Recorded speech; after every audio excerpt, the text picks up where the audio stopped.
emocje.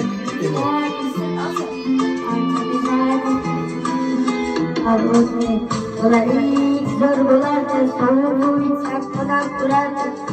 Yo'lab qochardim, jahli qilsam hamma kulardi. Bolalik zor bo'lardi, yiqilsam mehrib odam kelardi. Ertalab oqardi, ganim shu on unutardi. Eslayman o'sha damlarni, burchakka bekib devor yetsar. O'yinchoqlarim faqat buzardim, yilda kuni bo'yi archa biza. O'shizni bog', bu hamon, meni saqitmoqni qildirdim. Baribir kuchardim, foyda ushlashim kimga yoqmasdi, bet to'qlib. Hamma yasardi, bizlari tuhankida begimcha bo'lmagan odamni ko'rsakdi. O'ynardik bombon, senga ko'tatar, senga varrak ajazalik agib ketgan. Hayajonli xotiralar maktabda chizishni o'rgandim.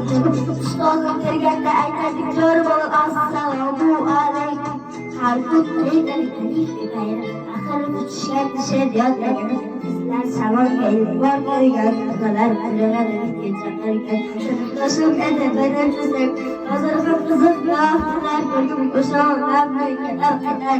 Sog'indim seni, bu ishga o'ynardim, chiqib o'qishdan darvoza bo'g'lardi yarimta.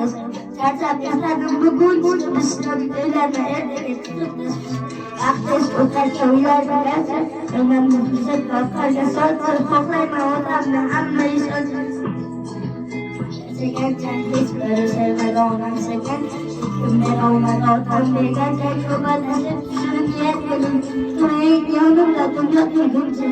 Bolalik zo'r bo'lardi, sovuq so'yitsam onam urardi. Radioda ko'tardim, jahli qilsam hamma kulardi. Bolalik zo'r bo'lardi, sovuq so'yitsam onam urardi. Radioda ko'tardim, jahli qilsam hamma kulardi.